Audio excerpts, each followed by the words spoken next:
So you've planned a trip to Banff, and now the forecast is calling for rain. Don't panic, this might just be the best thing that happens to your vacation, because I've got a long list of incredible things to do when the skies open up, and some of them are even better in the rain. Welcome to the Banff Travel Podcast. I'm your host, Celine Brewer, a local Canmore resident living the mountain life all year long. When I'm not hiking to a new viewpoint, hitting the local mountain bike trails, or skating on frozen lakes in the winter, I'm helping travelers like you plan unforgettable trips to Banff National Park. As co-founder of Banff Travel Planning and Travel Banff Canada and a fellow traveler who spent years exploring the world with my husband and our 2 kids, I know what it takes to plan a trip that's smooth, stress-free, and full of wow moments. Today we're talking about what to do when it rains in Banff, because let's be honest, it happens. Banff is in the Canadian Rockies, and that means the weather can change by the hour or by the minute. I get emails or see posts in my Facebook group all the time about weather forecasts. My answer is always the same. I don't trust the forecast for tomorrow, let alone 10 days from now. I guarantee it's going to change 3 times over, so there's really no point in worrying about it. Not only that, but you'll find completely different weather in the different areas. It can be sunny at the Banff Gondola and raining in Lake Louise. It can be snowing in the mountains and dry in town. And the rain, it almost never lasts all day, but even if it does, you don't need to spend the whole day hiding inside your hotel room. First, let's shift the mindset a little bit. Rain is not a vacation ender in Banff. It's part of the magic. The clouds make the mountains feel moody and dramatic. The crowds thin out, and if you're willing to put on a rain jacket, you might just have some of the most popular places to yourself. And like I said earlier, most of the time, it doesn't even last that long. So take a deep breath, grab a coffee, and keep listening. Let's start with some indoor or mostly indoor activities in Banff and Canmore.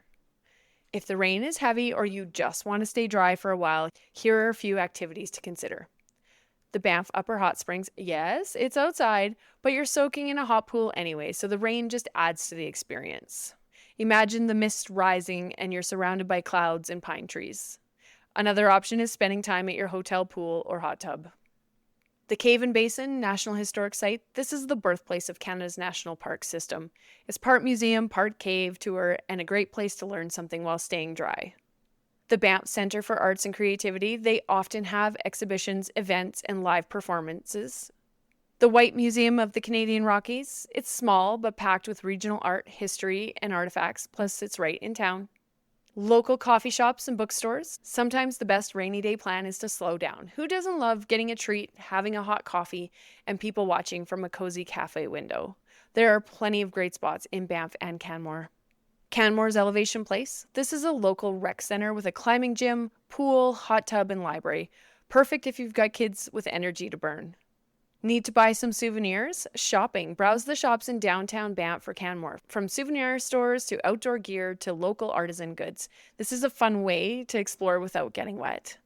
Afternoon tea. Book ahead for afternoon tea at the Fairmont Banff Springs or Fairmont Chateau Lake Louise. It's luxurious, scenic, and a fun experience. Create your own self-guided food tour. Try a new bakery, grab a bowl of ramen, or share a charcuterie board at a wine bar. This is a great opportunity to try something new. Now, of course, as you know, I have a full list of rainy day activities around Banff and Canmore that I'll link to in the show notes. Now, what about outdoor activities? Now, here's a fun trick. If you're doing something where you're going to get wet anyways, it doesn't really matter if it rains. Whitewater rafting. Once you're in a wetsuit and paddling through rapids, you're not going to notice a little rain.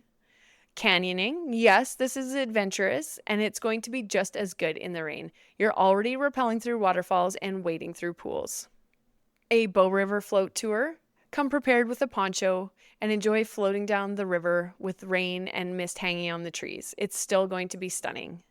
Wildlife spotting is something else you can do on a rainy day, and this one's a favorite of mine, especially when we've got grandparents visiting or it's just not a great hiking day. Bow Valley Parkway, this drive from Banff to Lake Louise is full of scenic viewpoints, if the clouds aren't hanging too low. Or closer to town, the Lake Minnewanka Loop.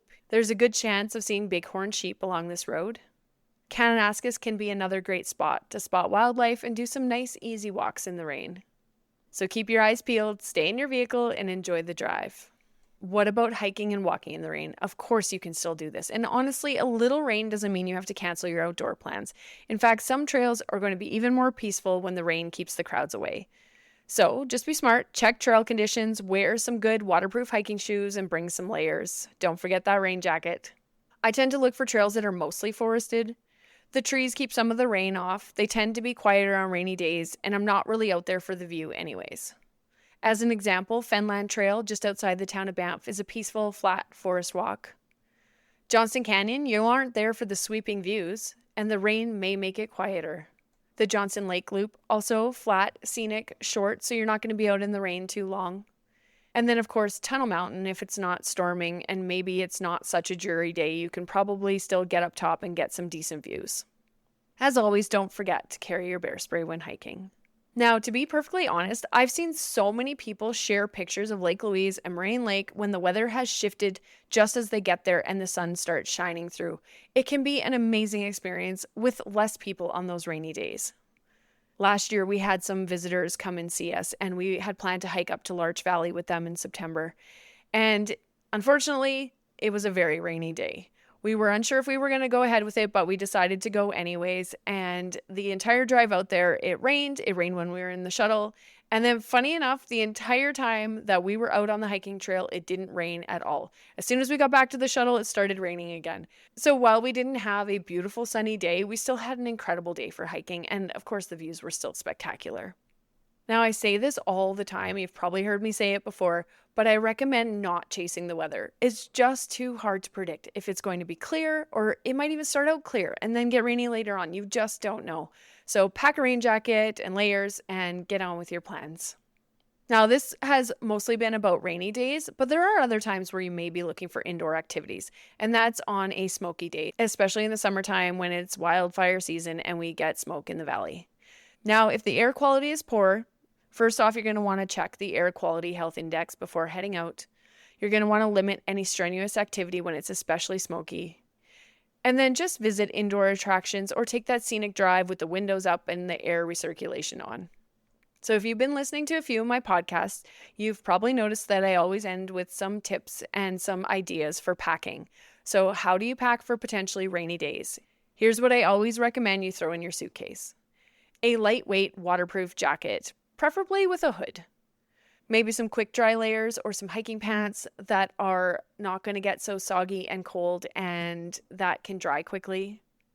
Waterproof hiking shoes are always a good idea. A rain cover for your backpack, even a change of socks.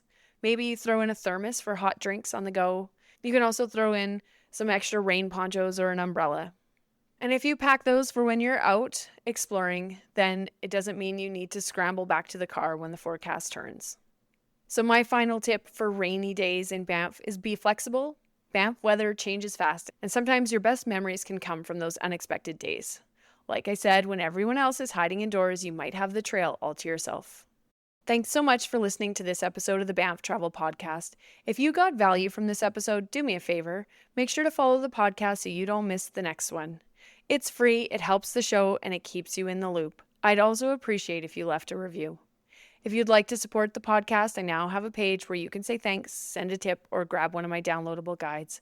You'll find it at travelbanffcanada.com/support, and I appreciate every single bit of support. It helps me keep this going where I can help travelers like you make the most of their trip to the Canadian Rockies without the stress or overwhelm.